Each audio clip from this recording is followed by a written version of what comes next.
రక్షణ లేని వారికి రక్షణ సువార్త ప్రకటించుట మన గురి. రక్షింపబడిన వారికి అందరికీ వాక్య సారాంశ సత్యాన్ని ప్రకటించుట మన గురి. ఇంకొక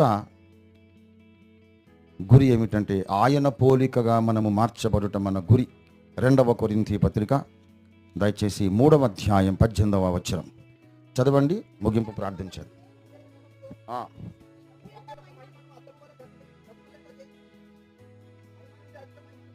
మనమందరమును ముసుగు లేని ముఖముతో ప్రభు యొక్క మహిమను అద్దము వలె ప్రతిఫలింపజేయుచు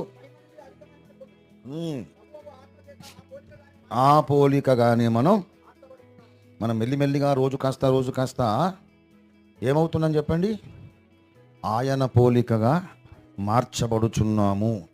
ఆయనలాగా మనం ఎప్పటికైనా మారాలి. ఇది మన హృదయంలో ఉన్నటువంటి అభిలాష, మనకున్నటువంటి గురి, మన ఆశ. దేవునికి స్తోత్రం.